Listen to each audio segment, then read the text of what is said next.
getting ready for Thanksgiving tomorrow. Maybe some of you are doing some cooking.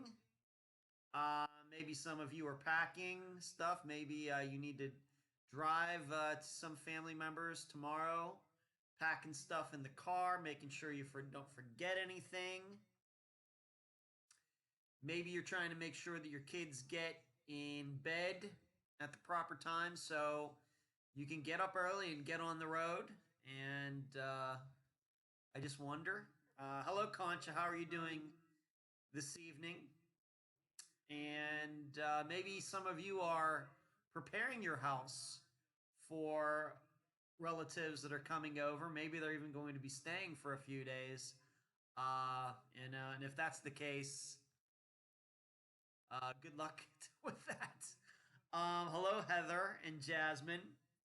Me, myself, pretty much today was just a regular Unfound day of me working on Unfound stuff. Although my brother Brian was over here, he came over about 10:30. We kind of hung out for a couple hours, just BSing, just looking out at the water, talking about a bunch of different stuff. Hello, Fishing and Angel and Susan and James. Happy Thanksgiving to all of you. And thank you. I know some of you are probably very busy this evening, so I thank you for making some time for the program. But for me, like I said, today is pretty much just a regular day.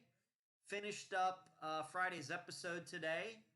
I worked on an interview outline. Hopefully that will be for next Friday's episode. Did a little reading on a few cases. Talked to a person in law enforcement who helps me a lot with the program behind the scenes about a couple different topics. So it was pretty much just a standard day for me, but I'm going to guess that that's probably the exception compared to most of you. And I'll get started here in a minute, being that the program doesn't officially start until 9 p.m. It was a beautiful day, absolutely gorgeous day here in Clearwater Beach, Florida. And it's beautiful. Tonight it was a beautiful sunset, just beautiful all around, the perfect temperature. If I wasn't as busy as I was, I probably would have gotten out and played a little disc golf today, but just too many things to do. But so I thank you all for tuning in tonight. It's going to be very, got some updates to do tonight, and probably a little longer than usual. I'm going to be talking about this Friday's case because I happen to believe that this Friday's case is a very, very important landmark for Unfound. And I'll get into that when at the appropriate time. But it's now 9 o'clock, so let's just get officially started in the program. Thank you all for tuning in tonight for November 27th, 2019. If you are watching this maybe later and you didn't catch it live, hello, Ann. If you're wondering what is this program? This is the Unfound Live Show. This is a show that I've been doing for a little over 2 years, in which I just go through news, missing persons news, things that are going on with the program. I take questions for the audience. And this show plays every Wednesday night at 9 p.m. Eastern Time in the United States.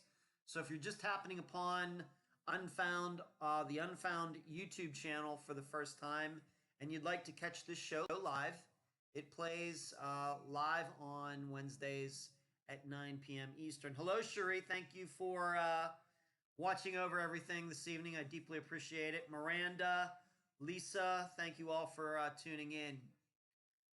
We're going to be very heavy on Unfound case updates this evening. A lot of things going on in a few cases, and I'm going to be covering that. It's going to be the main concentration for tonight's show. And,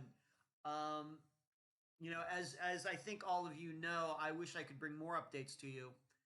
As many cases Unfound has done, 150. a lot of them sometimes stay dormant for a very long time. That's just a fact.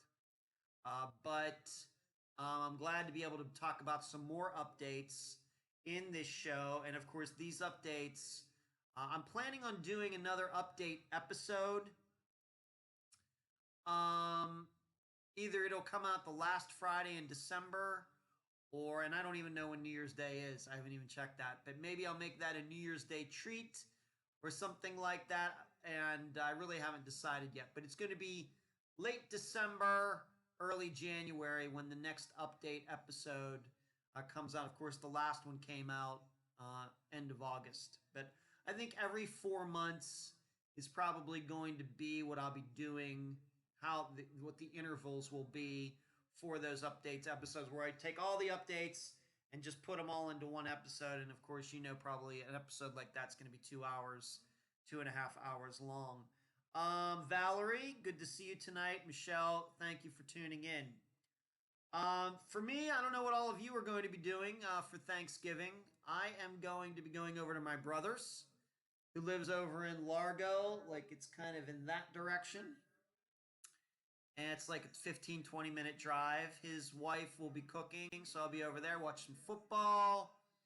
And that's how I've usually spent my Thanksgivings since I've been here. However, on that note, maybe some of you don't even realize that, and I would not expect you to remember this, but it was a year ago tomorrow that my mother died. She died November 28th, 2018. And of course, that, as you can imagine, has been on my mind quite a bit. And in fact, when my brother Brian I saw him yesterday, and then today we talked about that both days. Of course, my mother was not his mother. Long story that I'm not going to go into tonight. But it's just hard to believe it's been a year. I just don't know where the time has gone. So I did not spend Thanksgiving down here in Florida. In fact, last year, you know how I spent Thanksgiving at the hospital where my mother was, and I had Thanksgiving dinner in their cafeteria at the hospital last year. That's what I did last year for Thanksgiving. And then I think that would have been a Thursday, and my mother died the next Wednesday. So she died 6 days later. But that was a year ago. It's just hard to imagine it's been a year. But the first anniversary of her death will be on Thanksgiving this year. Who would have thunk it? Michelle says tomorrow is Brandy Wells' birthday. I didn't know that. Thank you for letting me know, Michelle. Carrie, how are you doing tonight? Thanks for tuning in. So that was a year ago.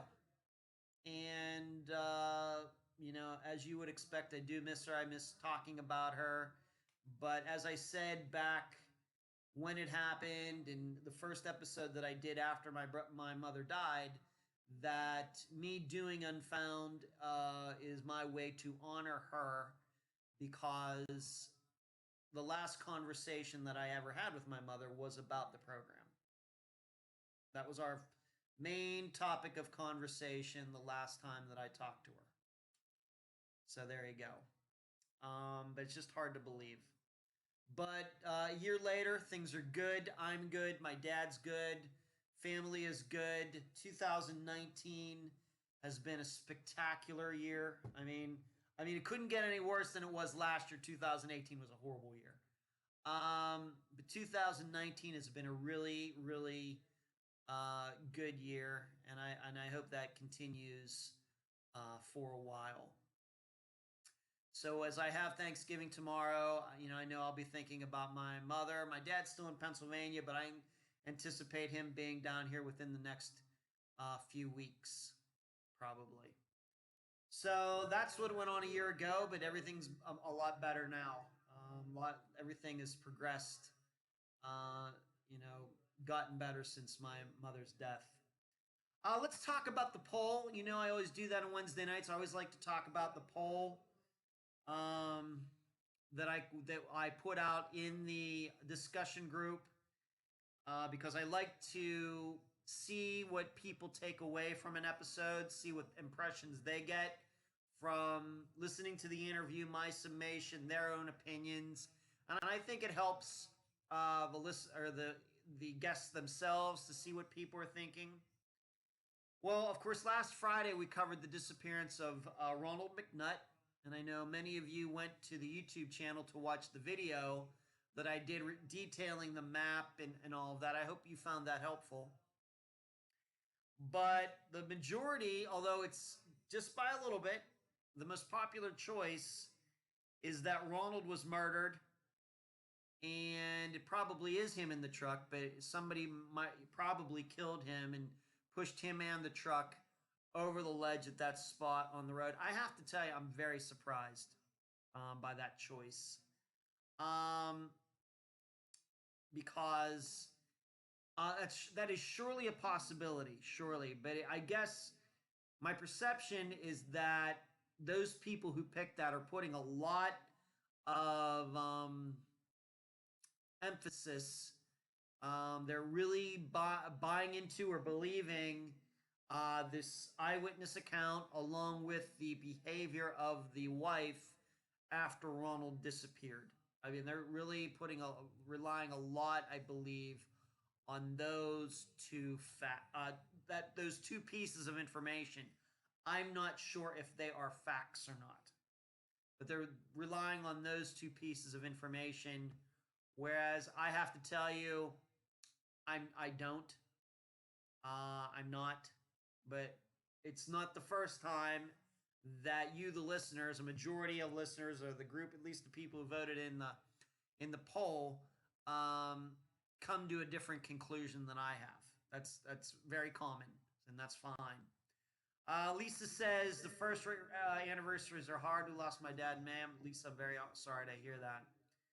Fishing says, I'm so sorry. I sure understand. I lost my husband on Halloween Day 5 years ago. Fishing, I'm very sorry to hear that too. James says, it's raining and snowing here in Michigan. James, I feel really bad for you.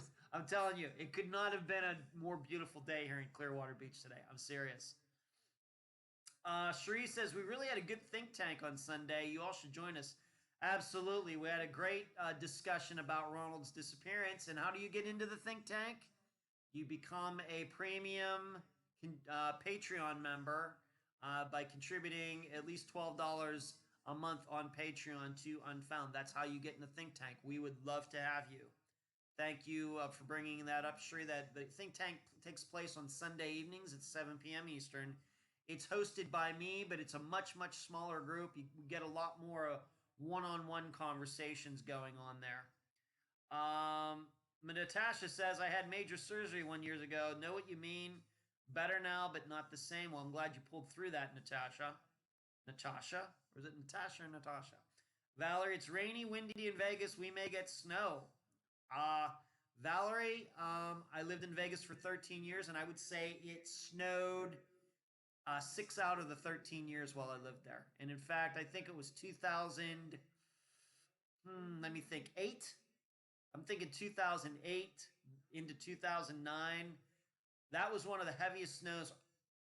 I think that was the heaviest snow we got in Las Vegas while I lived there. The 2008, 2009 winter. That's the way I remember it. Maybe it was 2007 to 2008. One of the two. I just remember where I was living at the time. Or maybe it was 2009 to 2010. I'm so confused. It was right in there. Carrie says we had severe thunderstorms, tornado watches. Wow, expecting possible snow, Carrie. Sorry to hear that. I don't mean to rub it in, but Carrie says she was surprised by the poll as well. Me too. Snow in Vegas? Yeah, it does snow in Vegas, James. It does, absolutely. It gets cold there. When I lived there, it would get down into the 20s at night, and we would have icy roads. That's true.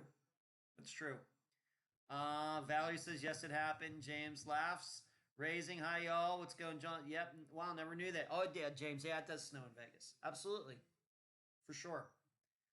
So that was the poll for last Friday's episode. Like I said, I'm surprised. But that's not the first time I've been surprised by the results of a poll in the group. But that's what people took away from it. I personally I'm not sure if that eyewitness account was true. Was true, and the behavior of the wife, Leslie's stepmother, although I believe Leslie when she says what her stepmother did. I don't know if that necessarily makes her suspicious or a suspect. Um, let's move on to this. I told you that we were going to do some updates tonight of a variety, major updates in some of Unfound's cases, and I want to start right here. Um, the Devin Bond case, not a major update. Of course, I've already talked about 2 weeks ago. Of course, his remains have been found. They were found not far away from where his phone last pinged. Why it took them so long to find him where he was, if they had this information, I'm not totally sure. But, and I've not heard of a cause of death until otherwise, given what I know about the case and everything, I'm going to believe that it was a suicide, but I have no proof of that. I've not seen any articles on that, anything. I've not seen anybody put out anything that contradicts that or confirms that. I've not spoken to Devin's mother, Heather, in the last couple weeks. I've made no attempt to even contact her. His remains have been found. Now, there was a question. JM says, I live in Murfreesboro. The Devin Bond case is big for the community. I bet it is, JM. I have no doubt about that at all. I have no doubt about that at all. Now, a question did pop up regarding the map that I had made at the time regarding Devin's disappearance. And I think that, I think it was clear at the time why I made the map the way I did, but now, being that the episode is, it came out in January of this year, and maybe people forget the context of the map and everything, maybe I need to go over that again, because somebody asked me about it, and I think that they were taking for granted that the map that I had made and the path that was on it was the actual path that Devin took. That is not correct, okay? If you go back and look at that post from early this year when Devin's episode came out, what I said was, this is the path Devin should have taken, not did take. Should have taken. And I think the key word in that sentence is should have. And what I meant by that was that if Devin was intent on just getting as quickly out of the area, going to a bus stop or whatever, then the map that I wrote, that I put together using Google Maps, would have been the path he would have taken if the concern was mainly getting away from his house, getting somewhere where he could get a ride somewhere. That is the path he would have taken. Of course, we know, due to the way I remember it, phone pings, and then even possibly a sighting of him, we know that he did not take the map that I drew for Google Maps that I posted.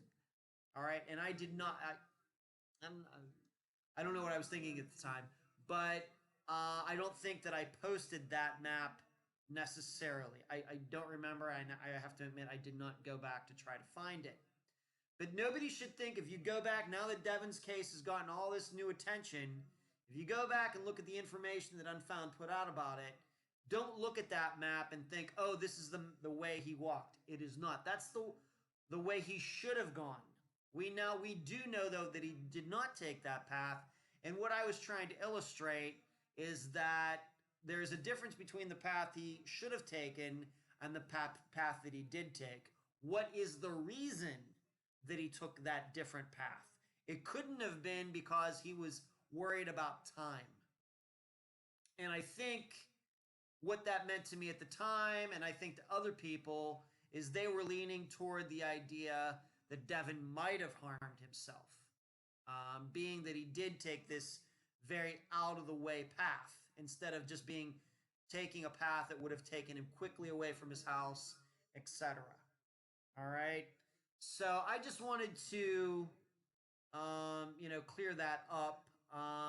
Like I said, I can kind of understand it's a little confusing now because it's been a while since the episode played and everything. But I think it was probably that map was much clearer at the time. James says where he was found is at the end of the road, off the road where he was seen. Yeah, that's the way I understand it too, JM. I'm just a little confused why it took this long. If he was found in an area that was where he was last seen, it's just odd to me that it took all this time to find him since searches had been done. I don't know. I don't. I'm not saying there's some conspiracy or anything. I would. I'd certainly like a really, really clear explanation on that. James, could he have been on logging road that the map couldn't show? Um, could he? James, I don't think so. I think that it's fairly accepted the where he was walking, and I believe that's the reason that they eventually did find him. Like I said, I just wonder why he wasn't found sooner. However, I will say this while I'm on the topic. Being that he was found where he was found, it does call into question that video, um, allegedly of him walking past that school and many people believing that was Devin on that video. I think that given where he was eventually found, I think that there are reasons to doubt that was Devin on that video. Who was it? I don't know. But that the person on the video that's walking in the video was walking away from the area where Devin was eventually found. Uh, I'm still open. I mean, maybe there was foul play involved in this. I don't know. You know, um, I'm hoping that we eventually do find out. I hope this is not a situation like Tom Brown's case where they find the remains but can't determine, the reason that the person died. I hope we do not get into that. It was across the river at the end of the road in Barfield Park in Deep Woods. The school was about 3 miles. He wouldn't have passed it.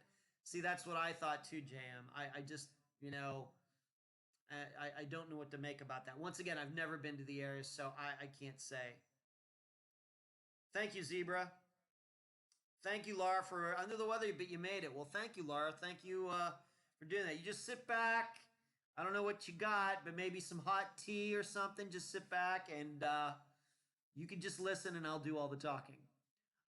So I'm just still a little confused about some things, just like I'm still confused with some things with Zoe Campus's case. Uh, you know, um, and I don't know if we'll ever get all of the answers, but um, I'm certainly glad that Heather now has Devin's remains and that. But of course, there's foul play, and if they determine that, I hope they can figure out what eventually what actually happened. I'm not inclined to believe that at this time, but until all the facts are in and declarations are made and everything, I will keep somewhat of an open mind on it. It just seems to me that that videotape of somebody walking past the school, maybe it could mean that that wasn't Devin at all. Just saying. So I wanted to clear that up regarding Devin because somebody had asked me that. Maybe all of you or some of you had gone back and gone over and listened to that episode again or went back and looked at the material that Unfound put out at the time and maybe were a little confused by that map as well. So there's that.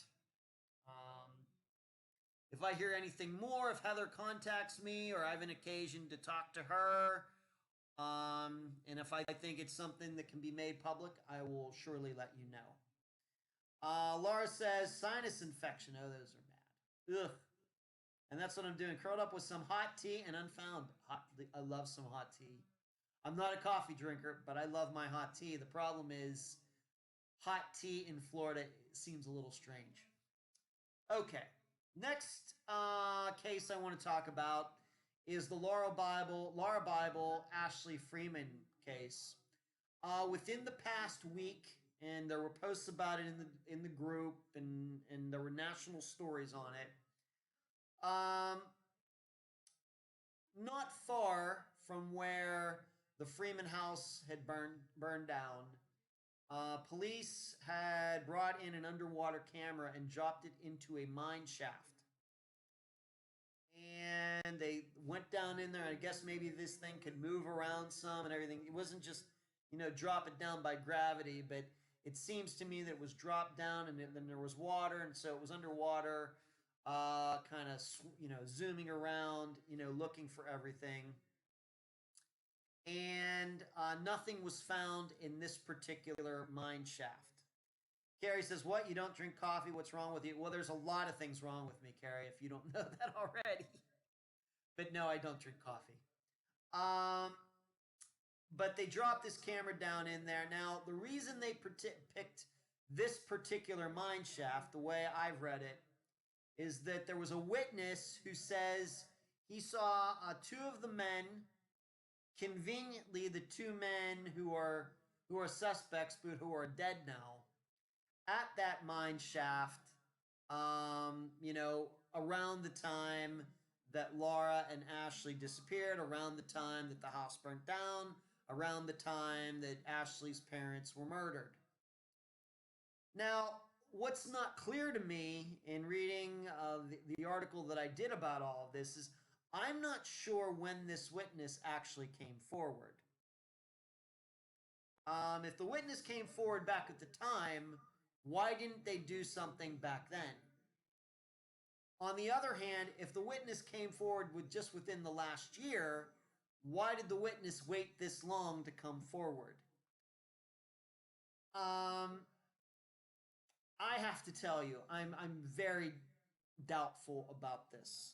I'm very, very doubtful. Now, of course, the police, they're put in a very difficult position because they don't want to be seen as ignoring somebody who says they saw something. On the other hand, I'm just wondering, how much time, how much money and everything it took to get this camera out there. I'm going to guess they don't have one of these cameras just lying around in Kansas or in Oklahoma. I'm sorry, in Oklahoma. Had to bring a specialist in, everything. I'm doubtful of the whole thing. I'm not saying that it couldn't be that Laura and Ashley and their remains were dumped down a mine shaft. I think that's possible. But there's a lot of possibilities. And if this witness says it's this mine shaft and nothing is found in it, what are they going to do? Check every mine shaft in Oklahoma? So, I'm just doubtful. I hate to be a doubting Thomas on this. I hate to be a cynic. I'm not here to kill people's hopes and everything like that. But if the news story is correct, that they're going off of some witness who allegedly saw something, these two guys and just conveniently, once again, the two guys who are deceased, who have been named suspects in this case, then I'm highly, highly doubtful. And I would say if this really doesn't turn out anything, then how many mine shafts are they going to check then? If this is the one that the witness says they were at, is there any reason to check any other mine shafts?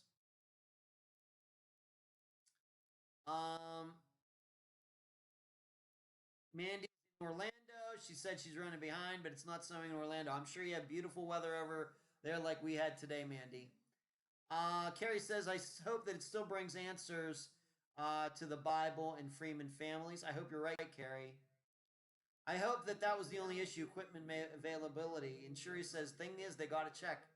Shuri, you're right. I agree that the police are put in a very, very difficult position. But I would have to say that if that witness came to me and I was the chief of police or a sheriff or whoever it is, um, I think you have to be as a law enforcement officer. I think you have to be a little more intuitive than that. That's all I'm saying.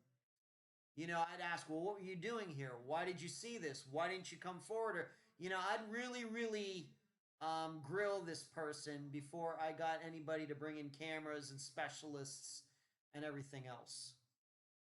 And I think that by doing that, I think it would show that this person, like a lot of people in many, many missing persons cases, is just making stuff up. I don't think the public, maybe not even you, the listeners of the program, realize how much that happens. It happens in virtually every missing persons case that remains an unsolved case for a period of time.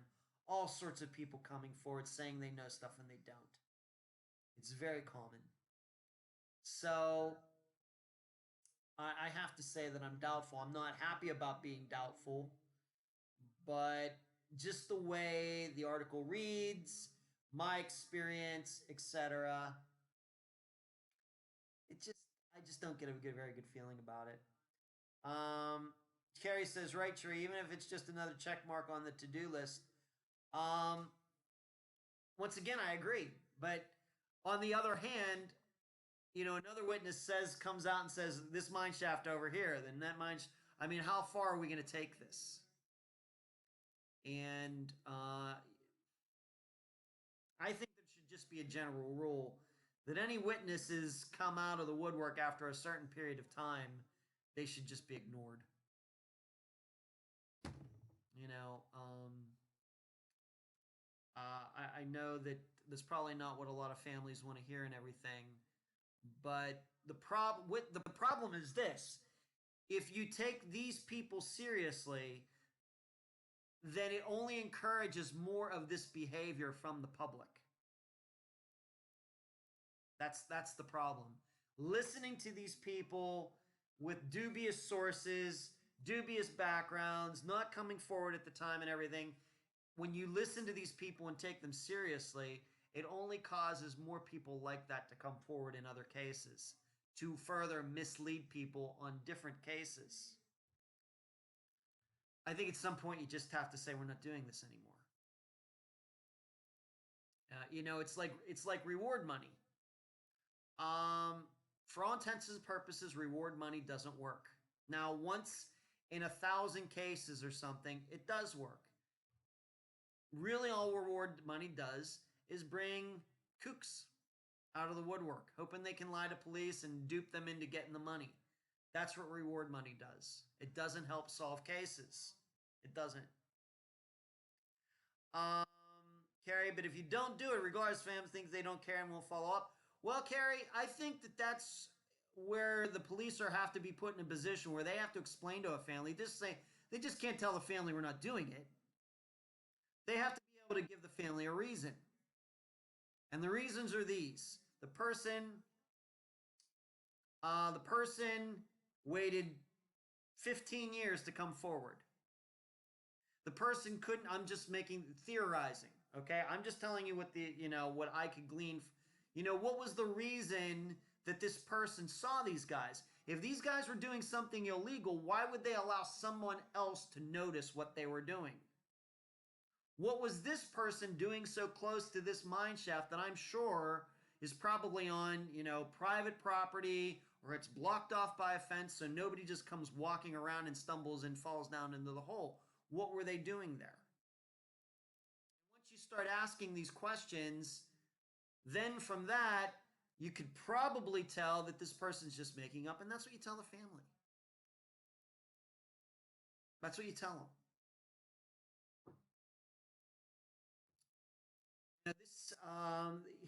Once again, I think this is just from my experience. Well, we don't know exactly what was said, Cherie says, so if it's a remote possibility, then you got to check. I just got to ask, how remote, Cherie?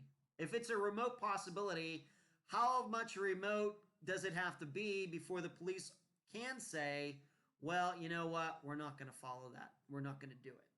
How remote does it have to be? This is the first they've done search for Laura, so maybe there was viable information. Well, you know, I agree. You have to be. Carrie just explained to a family that ruins don't work myself. It took them a minute to figure out until I said she's been going 11 years, reward money the whole time. Did it work yet? Light bulb came on at that point, right? Reward money is basically useless, as is listening to people and witnesses who just seem to pop out of the woodwork after 20 years, for example, in this case. Once again, if this person knew something, why didn't they come forward at the time and say, you know what, I saw these two guys. You didn't put it together. You saw these two guys by this mine shaft, and then you knew about these two girls missing. Why didn't you go to the police with that? I don't know.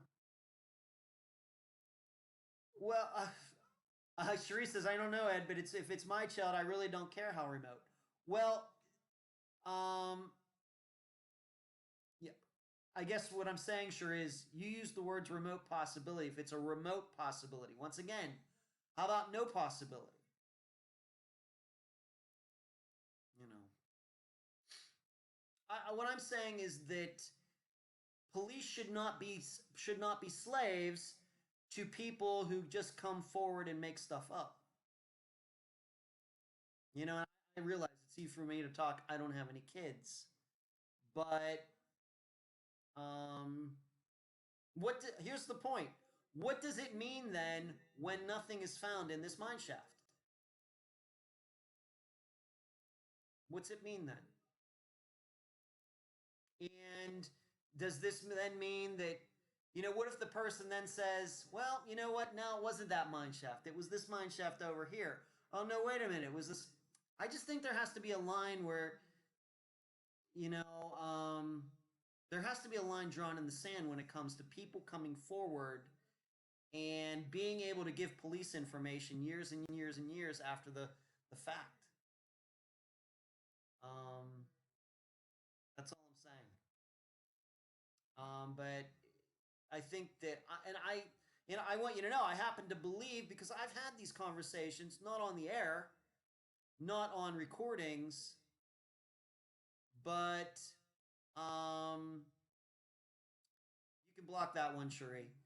Uh, I've had difficult conversations like this with family members about this topic. I have. Um, I do I believe that. Would it be nice to inform the audience what the topic is about here? Well, I've been talking about Laura Bible and Ashley Freeman, Zebra. Um, I'm not going to keep saying that. um, I just think that all it does is by listening to the people who come forward after 20 years, I think it encourages more bad behavior by the public. I think that's what I've seen after 150 cases. And I've talked to family members about this, many guests about this.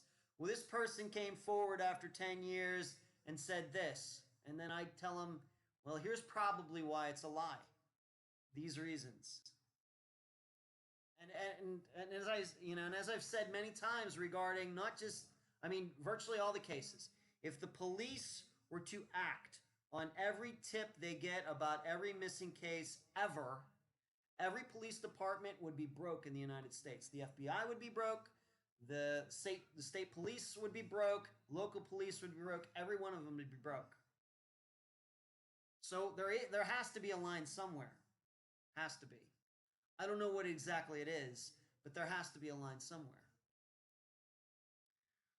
So, at least in the Laura Bible Ashley Freeman case, is that at least they have one guy in custody. And of course, unfortunately, the guy who's in custody says he had nothing to do with it. So, and once again, this is what makes me suspicious regarding this case because who did the witness see? The other two guys who are dead, not the guy who's still living. What are the odds of that? What are the odds? But The only positive thing I can say is that Laura Bible, Lorene Bible, has certainly, done a great job of keeping this case out there. Of course, there was the TV show. She went to CrimeCon, etc. But um, and I hope it is, but I think this is like a one in a million shot to finding them the way they think they're going to do it. So there's that. Um, Let me answer a question. This question was asked. Let me find it. Priscilla. Priscilla asked me, Do I have any holiday traditions? Yeah, Sheree, they did find nothing. Well, they did. Right. Priscilla says, "Do you have any holiday traditions you would like to share with us?" I was talking. I really don't have any holiday traditions, mainly because I really haven't been around many family members for holidays since I left Pennsylvania in 1998. And then when I worked in entertainment for like the first half or over half of the time that I lived in Las Vegas, I usually worked on holidays. I worked on Thanksgiving. I worked on Christmas many, many times. When I worked at Star Trek The Experience, I would probably say a majority of the years, the 4.5 years I was there, probably 3 of those years, I probably did work Christmas and Thanksgiving.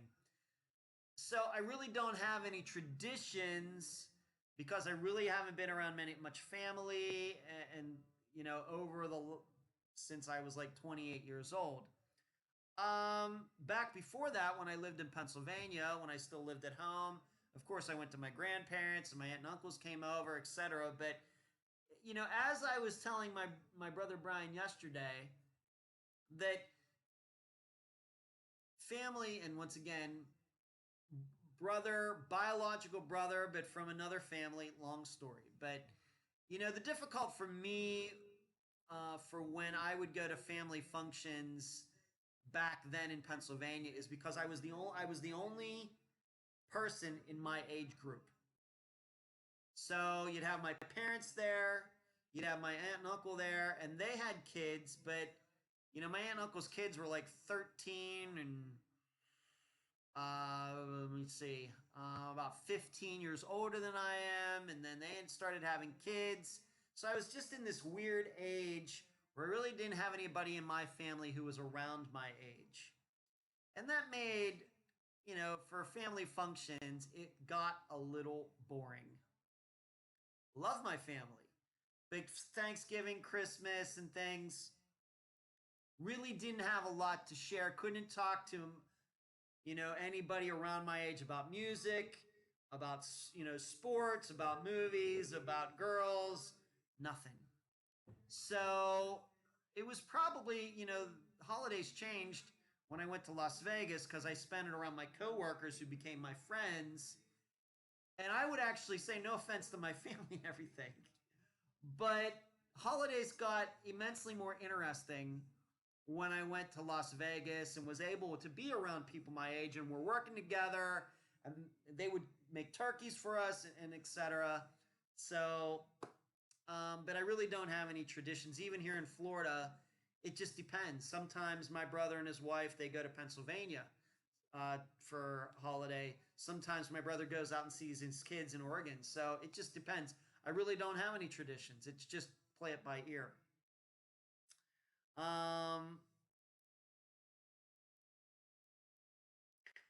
Cherie says, Heather said they would not find anything in Devin's case. She said everyone knew he wasn't out there. Law enforcement said Thomas wasn't out there on Lake Marvin. Maybe LA doesn't have to support a search they don't believe in. They don't believe in, but I can absolutely understand why a family would follow every lead. Well,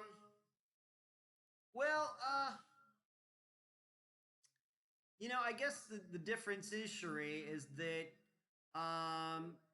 I guess the big difference between maybe the cases that you're bringing up with Devin's case is relatively new. In addition, I'm not aware of any tip, what was exactly, why did that search, get started? Um, I don't know.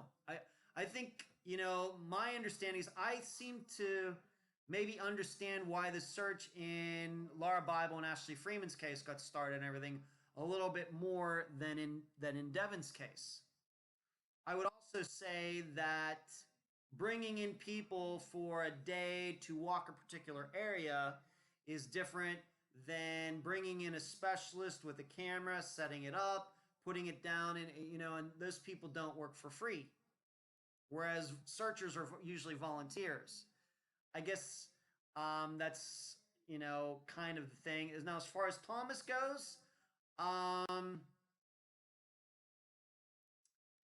law enforcement said Thomas wasn't out there in Lake Marvin. Well, that's different because we know about law enforcement in Hemphill County now. They'll say anything, seemingly. They'll make up training reports, and everything else. So I'm not surprised, and we also have to remember that now that we know that Thomas's remains were found by accident, and they were found in an area that had not been searched before. And we know that Pine Gregory came across them by accident, if you want to believe that.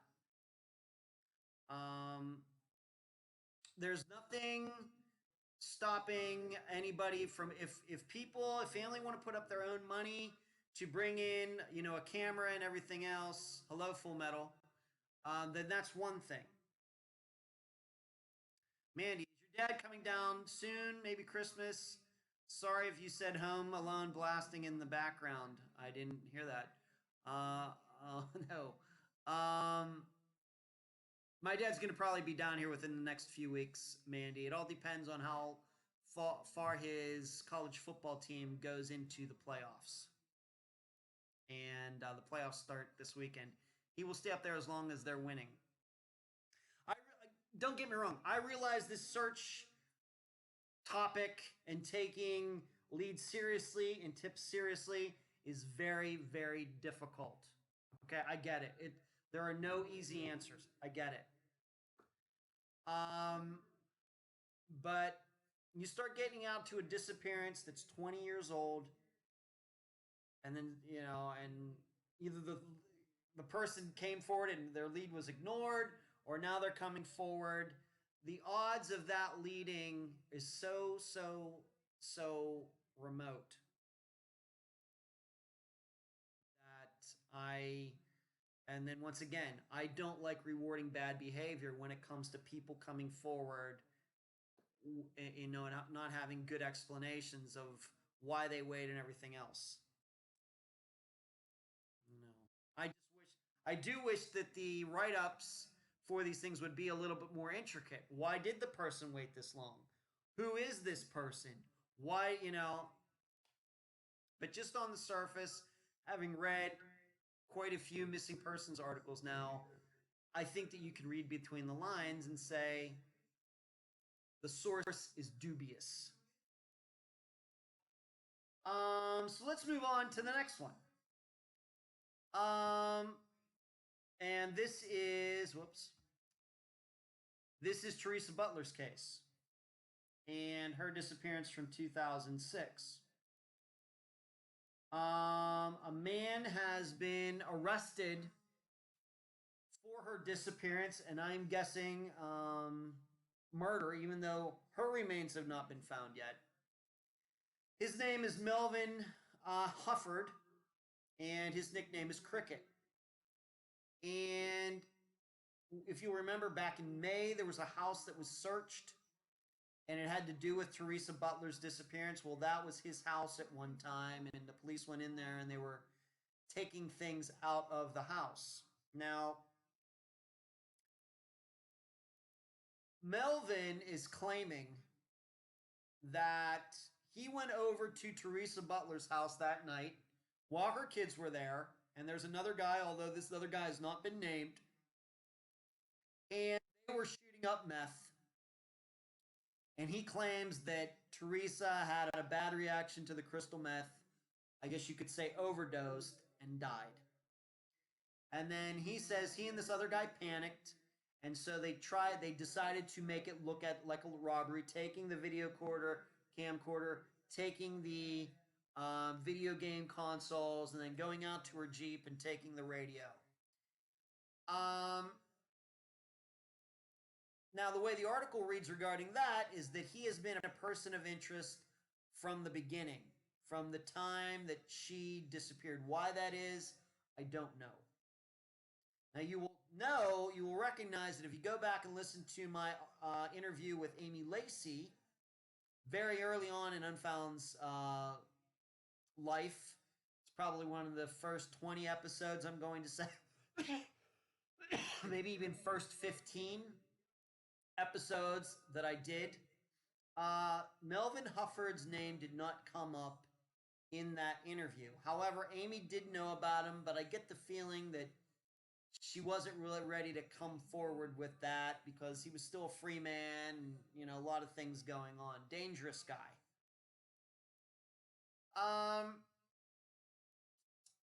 Melvin says that he took Teresa's body and they put it under a sink in an abandoned house in Tallapoosa, which isn't far from where Teresa disappeared. And then it stayed there while he was in jail for something. And then when he got out, removed her body from there, crushed all the bones up, and then dumped those crushed up pieces and everything. I know this is morbid. In a ditch near Tallapoosa. I'm going to give you, I don't believe any of it. I've had a chance to talk to Amy about this. I'm not going to go into the specifics of what we talked about, but here's the reasons that I doubt that story. First of all, this is, what is he doing? He's making it sound like an accident. I'm not saying there's not accidental overdoses in the United States every day. There are. But I put that together with, okay, Teresa dies, they're in her house, and then they still decide to run. They don't just get out of there and just leave her there. That probably would have been a better choice if they wanted to get away with this crime than taking that stuff. On top of the fact is what he's actually saying is after Teresa died is when they decided to go out into her Jeep and take the radio. It just makes no sense to me. We know that's not how criminals work. When people die, if this was by accident, what usually happens? They get the heck out of there within seconds. They don't stick around. They don't try to make it look like a robbery. They certainly don't go out to her car and try to rip the radio off. Who knows? They're going to leave fingerprints, all this, they're going to leave evidence all over the place.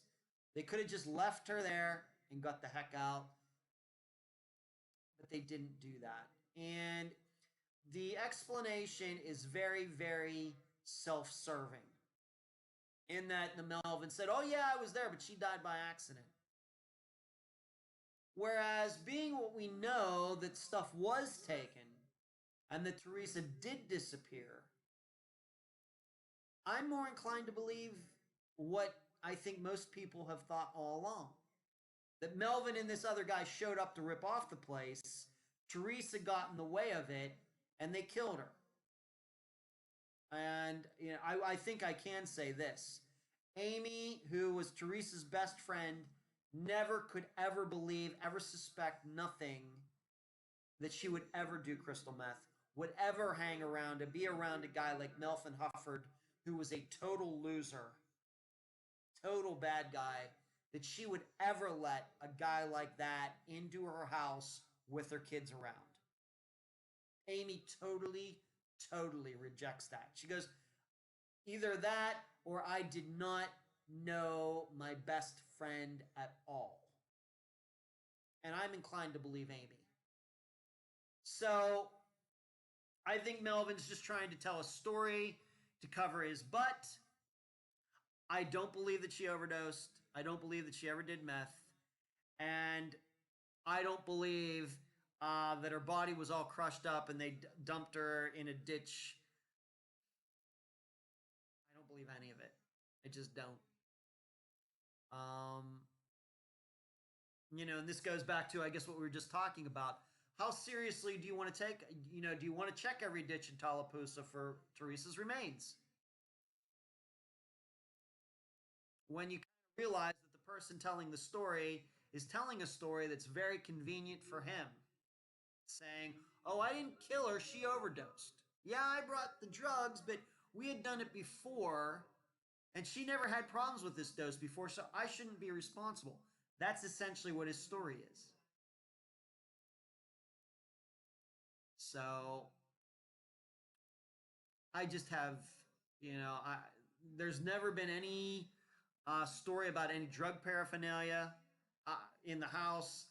I'm inclined to believe that these two guys, if there even was another guy, I'm inclined to believe that Melvin knew that Teresa was home by herself with her kids. Maybe he knew the husband and knew the husband worked nights.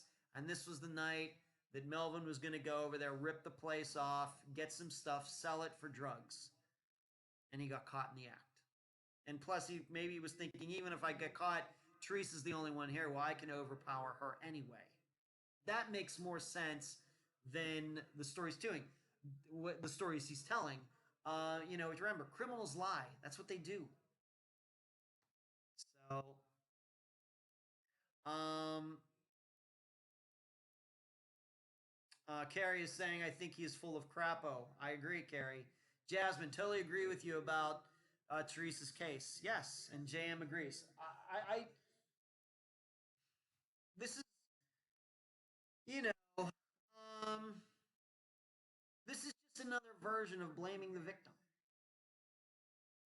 I, I get it that this website, newspaper, media site has to publish this story and say that Melvin has been charged and everything else. But really, what it does is it's really letting out to the public, oh, you know what? Teresa Butler was really a meth head, and there's no proof of that. She's the victim. He's still alive.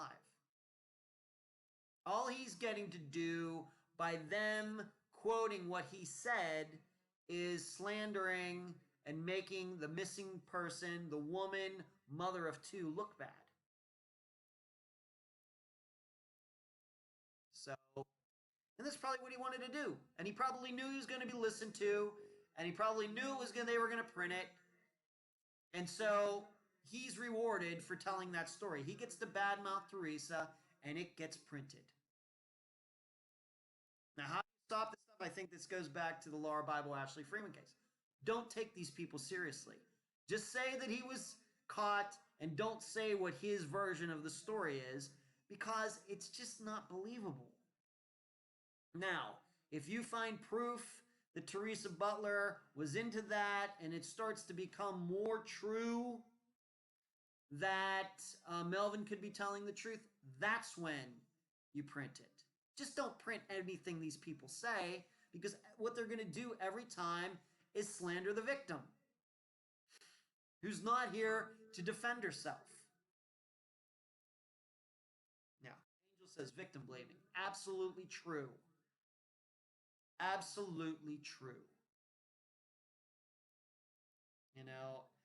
And I think this is the reason that when we do know that there are missing persons who have been addicts and everything, we cover that very honestly. Okay, we state it because it could be a part of the reason for the disappearance.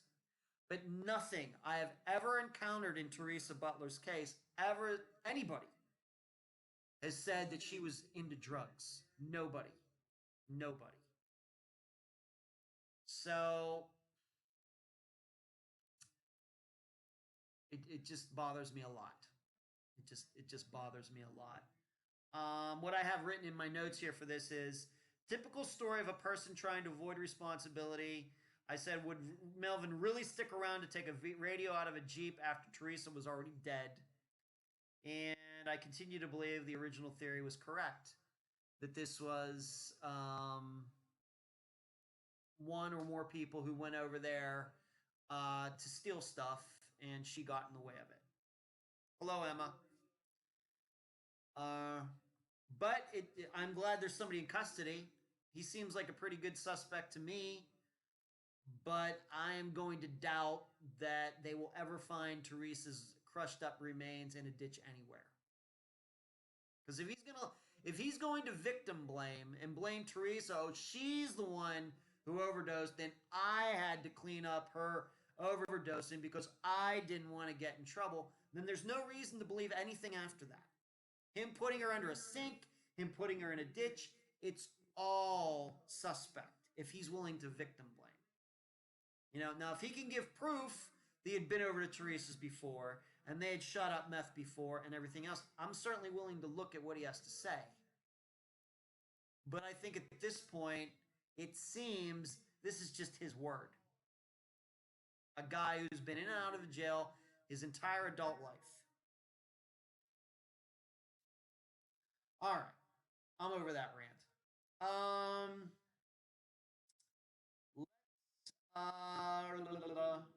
Let's look at this.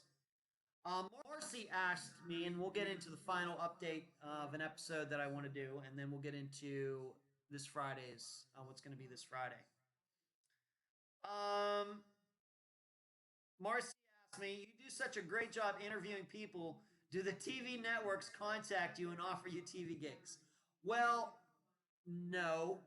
I've been approached by TV production companies about maybe doing a true crime TV show.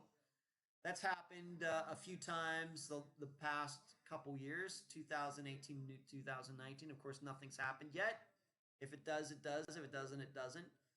But just for interviewing, Marcy, no.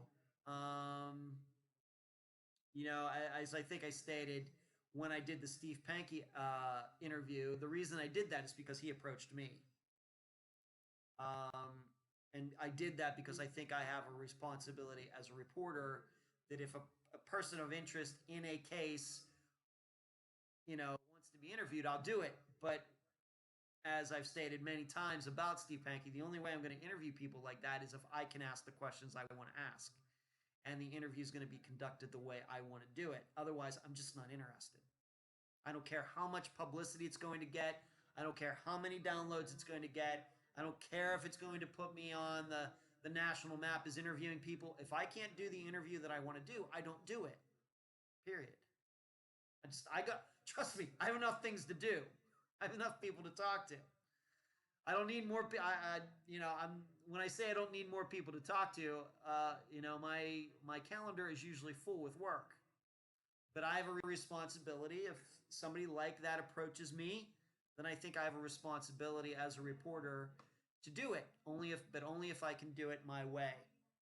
And that's the way it will always be. I'm not interested in people if they want me to, if the TV network approached me, well, we think we can set up an interview with you and a suspect in this very high profile missing persons case. Will you do it? My answer will be only if I can conduct the interview the way I want to do it and that it doesn't get edited out and cut for time and everything else. Otherwise, I'm just not interested. I don't care how much I'm going to get paid or anything else. I don't care. I just don't. I'm only going to do things that I think are going to be an accurate representation of how I do Unfound work. That's the only way I'm going to do it. So probably, given Marcy, if you're watching or you're going to watch this later or whatever else, no, I've not been approached for any situation like that. And I have to admit, because of my attitude, I'm probably never going to be approached either. But I got to be me. I got to be me. As I continue to tell people, the reason that Unfound is just a little different is because nobody controls the program but me. I have assistants. I love their input. They get to tell me all sorts of things about the program, and I run ideas by them. They run ideas by me and everything.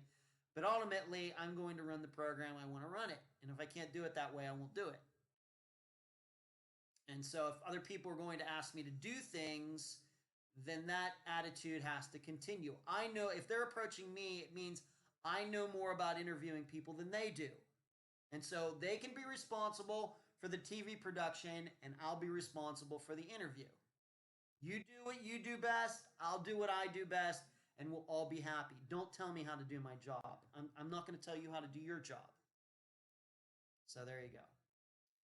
Hello, Renee. She's excited. I'm excited too, Renee. Um, James is leaving us. Okay, good night, James. Renee, thanks for tuning in. JM, how many cases have you covered? Over 150, JM. Over 150 missing persons cases. Carol says, yes, they will probably ruin the interview by taking parts out. Definitely, Carol. Most likely. All right. Let's move on to the final update that I want to do for tonight, and that is of Andrea Bowman. And I have to mention that this one came out of nowhere for me, Andrea Bowman. If you go back, speaking of Teresa Butler's disappearance, this was an interview I did even well before that. Andrea Bowman, I think, was in the first, maybe not. I think she was in the second Unfound book. And her adoptive father, Dennis Bowman, is now in custody for the murder of a Kathleen O'Brien Doyle in 1980 in Norfolk, Virginia. Now, you remember, Andrea disappeared from Michigan. So, at some point, Dennis Bowman was in Virginia, and they believe that he murdered this Kathleen Doyle. Her husband was in the Navy. He was away on leave. I guess she was home by herself. And allegedly, Dennis Bowman killed her.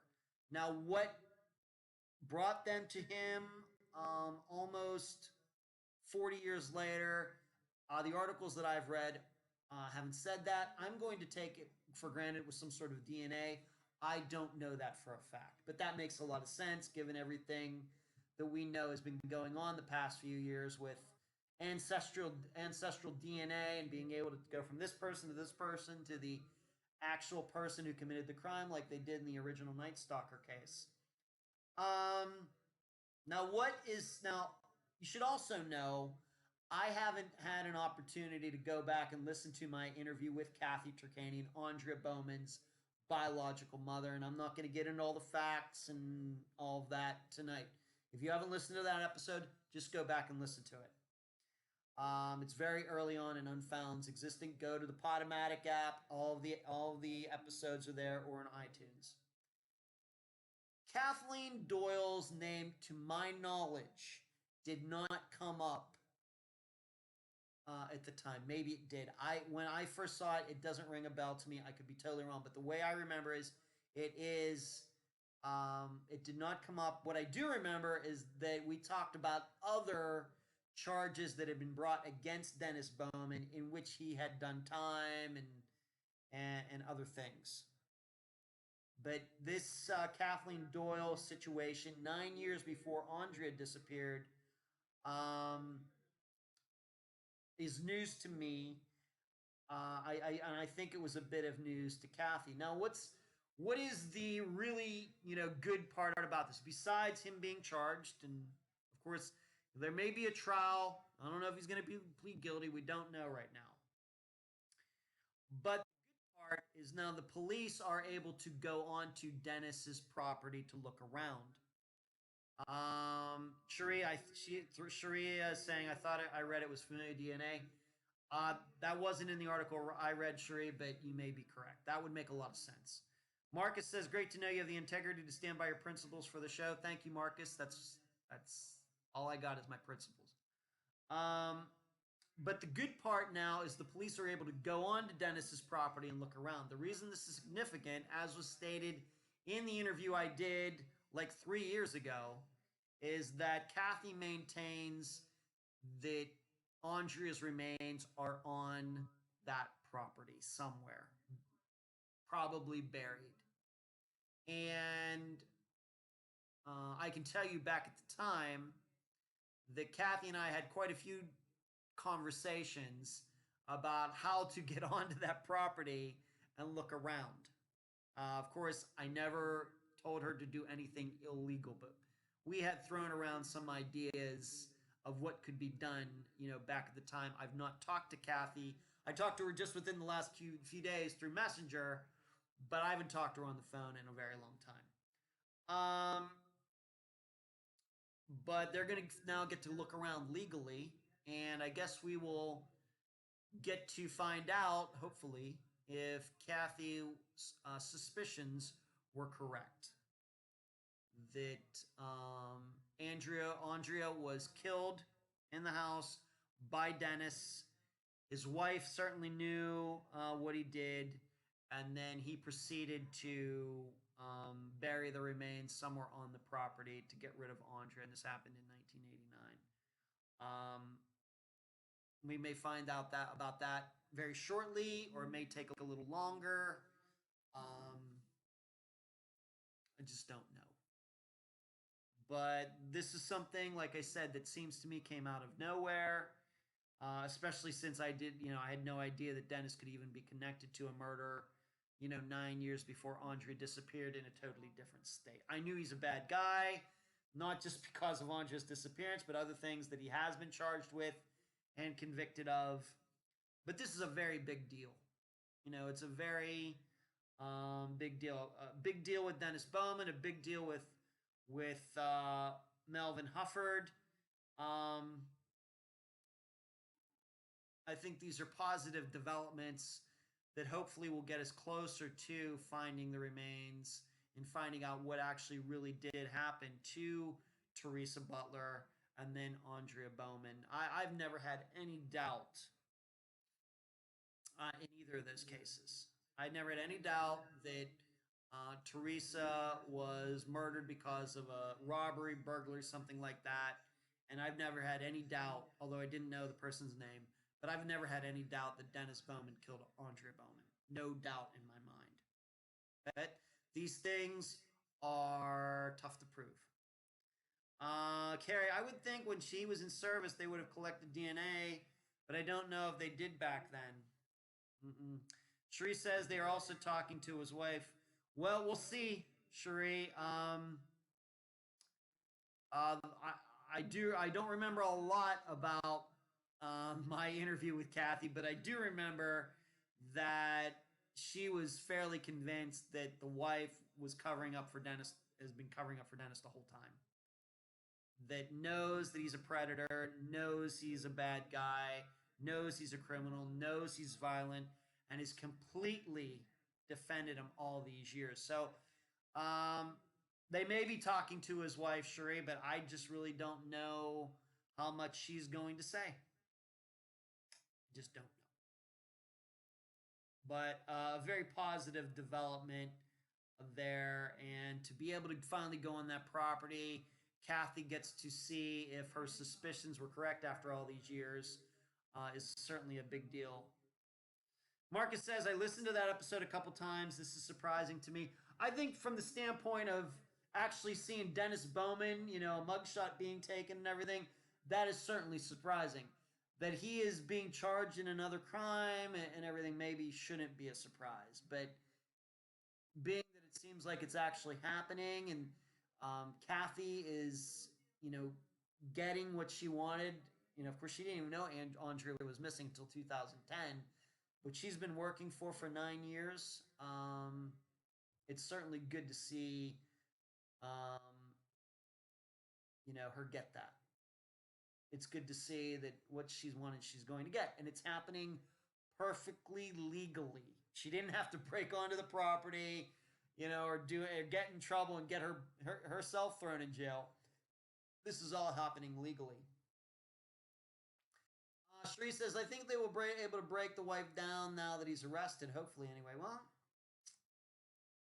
we'll see. I hope, Cherie. I hope. Carrie, looking at the dates, I wouldn't be surprised if they found more that he is connected to. That was Carrie, I remember that coming up with Kathy as well. The belief that that Dennis Bowman could be a serial killer. That has been a discussion that Kathy and I had, not recently, back at the time. Like I said, I hadn't talked to Kathy for a long time until the last couple days. All right. Let's move on to this Friday's case. Uh, I don't think I can understate how an important case and episode this is for Unfound. I really cannot understate that.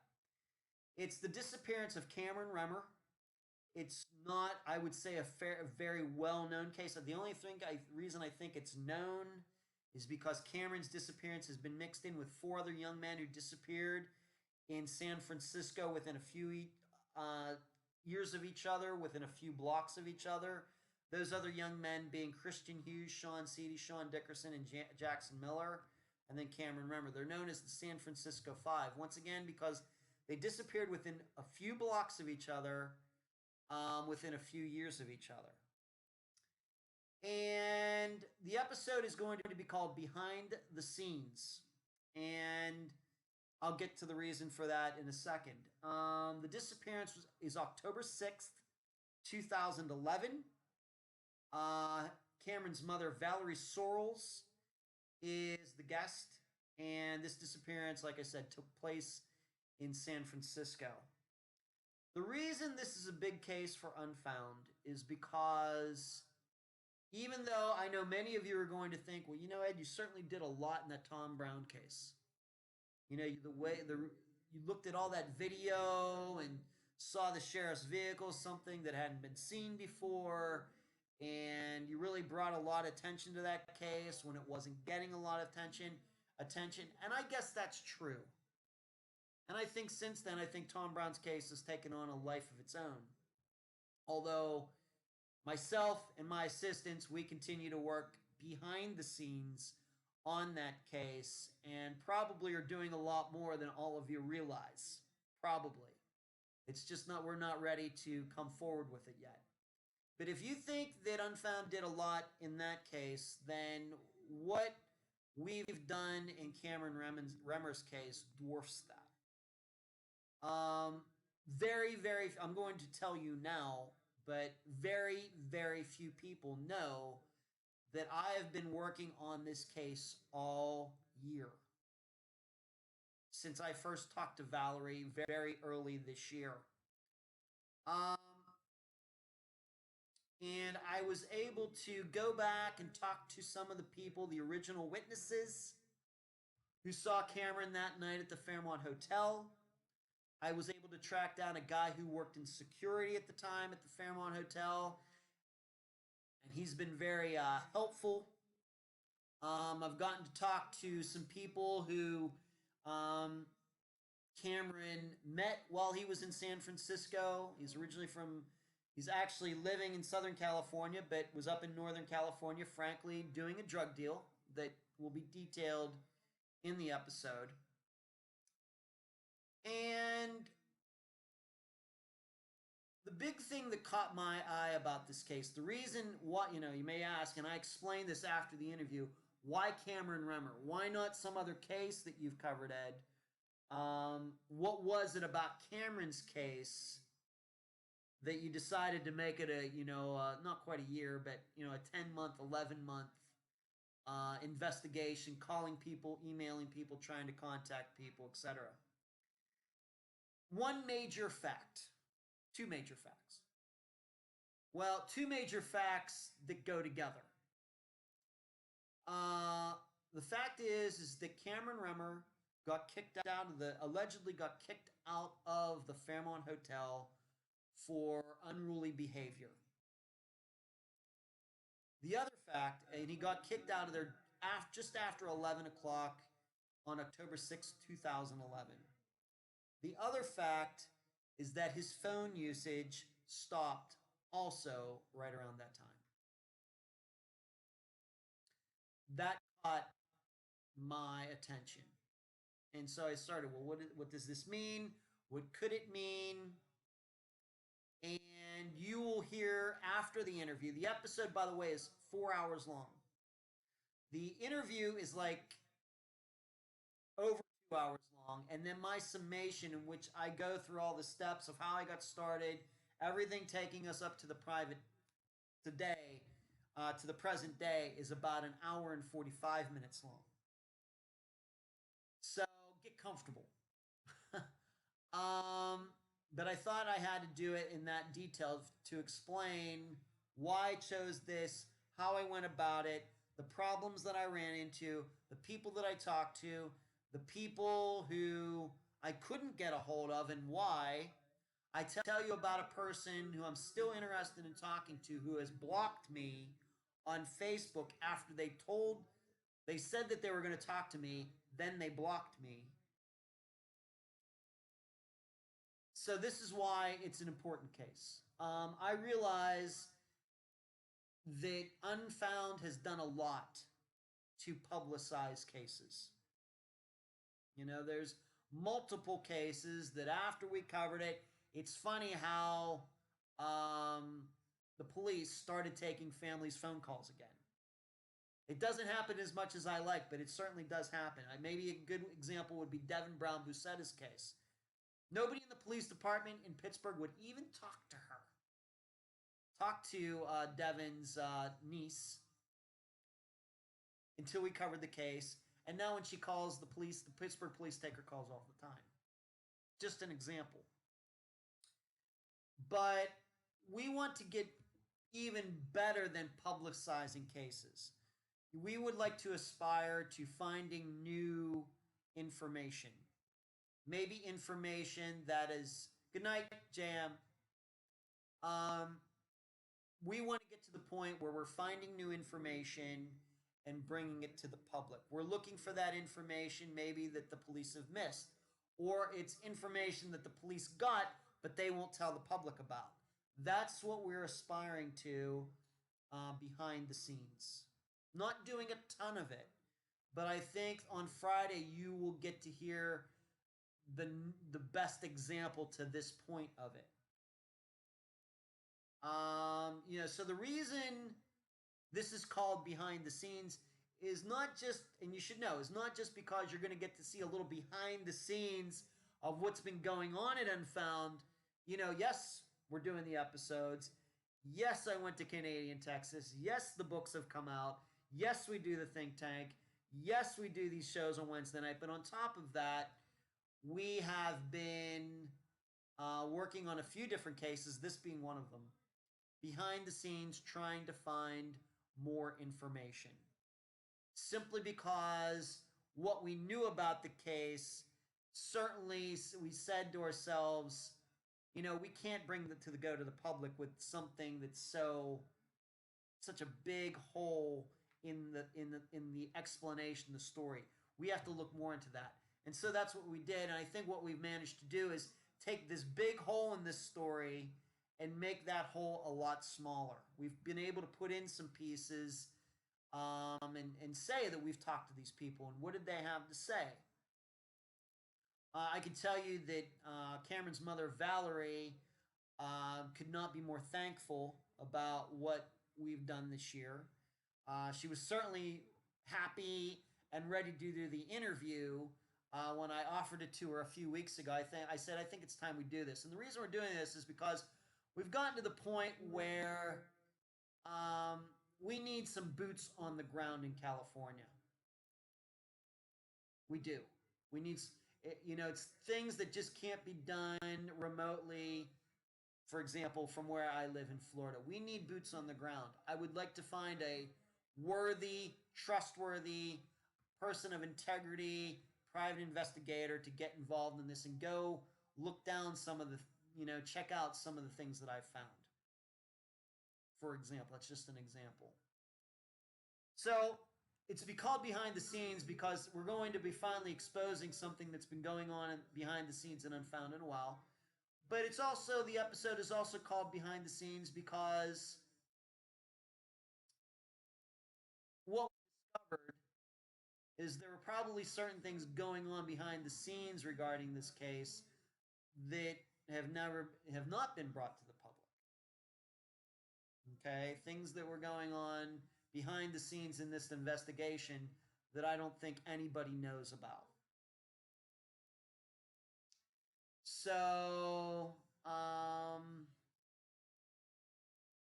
Carrie says the Unfound team does tons behind the scenes at all times. I think people would be surprised. Carrie says Ed does a lot, almost 24/7. It certainly does feel like I do work 24/7, but that is, of course, is not the truth. As you know, I've been going to some disc golf tournaments and things, but I just like to make very efficient use of my time. And like I said, when you don't have any kids and you're not in a relationship, you have a lot of time on your hands. So I would get comfortable for this episode. It's 4 hours long. There's a lot of information in it. We have, because of the situation of the disappearance itself, there's a lot of setup that needed to be done before we could even get into the day that Cameron disappeared. He's a very complex guy doing some illegal business. We have to talk about all the people around him, the reason that he went to Northern California. There's a lot of setup because I wanted to make sure that the listeners understand everything, because I think that's very, very important. And then you will have to judge it for yourself as to what you think. Now, I will have you know that the popular opinion, the public opinion, I think, with Cameron Remmer is because he was involved in some illegal activity that something happened to him. Somebody he was doing a drug deal with did something to him. Okay? Or Cameron did have some mental instability once in a while. It could be that he just ran off. Some other people think, well, the San Francisco, the Golden Gate Bridge is right over. He went over there and committed suicide. Well, I think that once you hear all of the facts that we were able to find, we are going to open up new possibilities in his disappearance. For sure. For sure. And just because we're going to be covering the case this Friday does not mean that the work on that stops. Like I said, I want to find somebody who wants to do some on the ground, boots on the ground, driving around, doing some things in this case in the San Francisco area. I would love to find somebody like that in that area who I can trust, has experience, that can also work with Cameron's family, and just haven't been able to find something like that yet. So I'm hoping by publicizing this that we can get somebody like that to further move this forward. So there you go. Once again, it's the disappearance of Cameron Remmer from San Francisco, California. It's called Behind the Scenes, October 6th, 2011. And the guest will be his mother, Valerie Sorrells. So that's going to be it. Tonight, what we do? Talked about Thanksgiving. Tomorrow is the 1-year anniversary of my mother's death. Talked about the Ronald McNutt poll. We talked about Devin Bond. We talked about Laura Bible and Ashley Freeman. We talked about Teresa Butler. We talked about Andrea Bowman. I took a couple questions from the audience. And then, of course, like we end every episode, we talked about this coming Friday's case. That's all I got. Mandy says, kids equals no free time. What is this time on your hands you speak of, Carrie? Yeah, well, that's what I do. Unfound is my child. There you go. Good night, everyone. Thank you all for tuning in. Cannot thank you enough. Have a great Thanksgiving. Eat as much as you want. Okay? Good night, everyone. Thank you. See ya.